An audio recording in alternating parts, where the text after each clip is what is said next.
गोबर से दाना चुन करके बच्चा पैदा कराने वाले बाबा के सामने राज्य की सरकार खड़ी हो जाए तो फिर उस राज्य को बर्बाद होने से कौन बचा सकता है। गाय के अंदर जब गेहूं जाता है और वो गोबर के द्वारा बाहर आता है तो उसे धुलिए, उसकी रोटियां खाइए। आप जब वो रोटियां खाएंगे तो निश्चित ही आपके शरीर में जो दोष हैं बच्चे ना होने के वो भी होता है। नागपुर में शस्त्र की पूजा हो रही है और एक तरफ कणसर में शांति, प्रेम, मोहब्बत के पैगाम को बढ़ाने की बात हो रही है। फैसला आपको लेना है कि हिंसा की तरफ जाइएगा कि प्रेम की तरफ जाइएगा। और यही आरएसएस आज हथियारों की पूजा कर रहा है और उसके लिए देश में कोई कानून नहीं है जो उसको रोके और कहे कि यह देश बुद्ध का है, यहाँ शस्त्र की पूजा नहीं की जानी चाहिए। देश के बाहर जो जाते हैं वो कहते हैं I am coming from land of Buddha. तो लैंड ऑफ बुद्धा क्या है?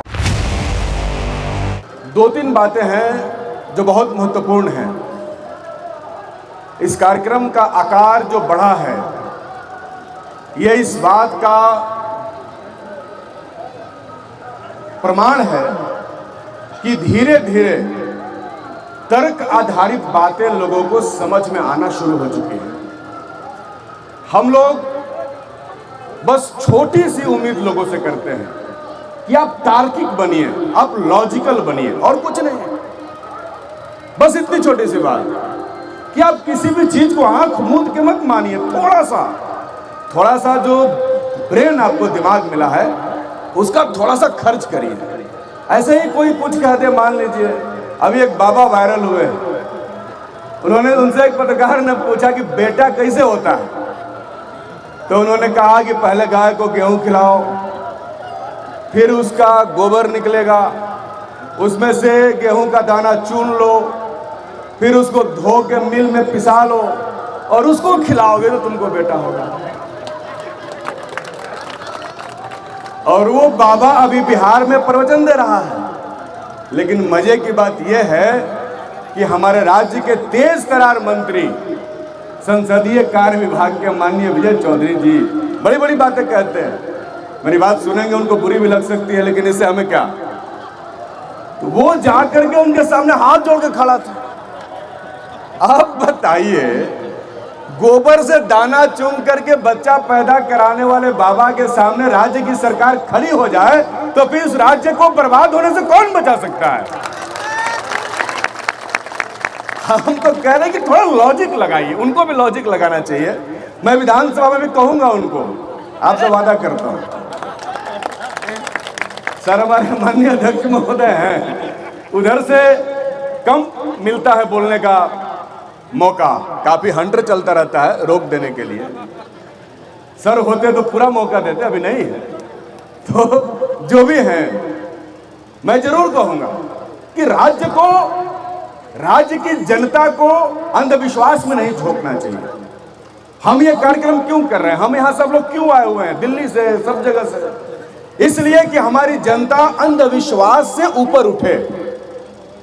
और लगातार हम इस तरह के कार्यक्रमों के विस्तार की कोशिश करते हैं।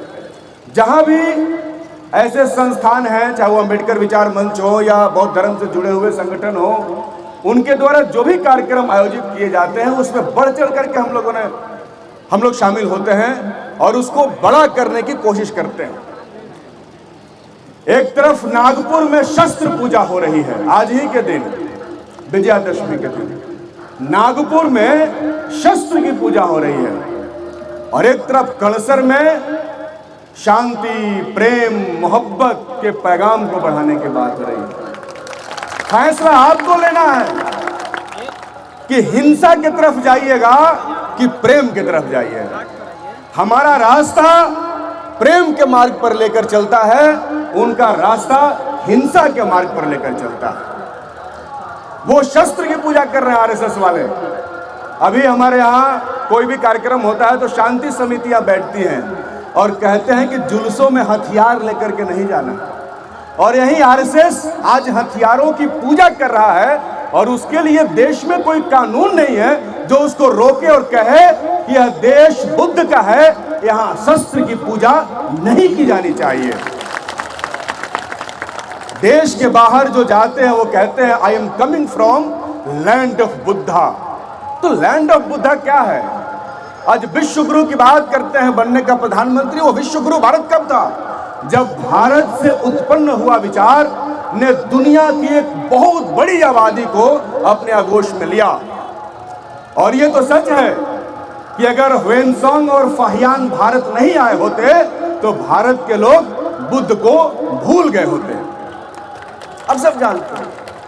तो बुद्ध ने जो रास्ता दिखाया वो लॉजिक का, उन्होंने कहा कि पहले जानिए फिर मानिए। यही तो लॉजिक है, यही तो तर्क है। आंख मूंद कर किसी भी चीज को मानने की जरूरत नहीं है। दोनों आंख को खुला रखिए, ठीक तरीके से सोचिए, विचार करिए, तब उस पर आगे बढ़िए। और निश्चित तौर पर आगे बढ़िएगा तो आपका परिवार भी मजबूत होगा, आप सब आगे बढ़ेंगे। आप मेहनत पर भरोसा करिए, अपने आप पर भरोसा करिए, तब आप आगे बढ़िएगा। लोग कहते हैं कि आप आगे नहीं बढ़ रहे हैं, आपकी प्रगति रुकी हुई है क्योंकि आपने कुछ पूजा पाठ नहीं किया।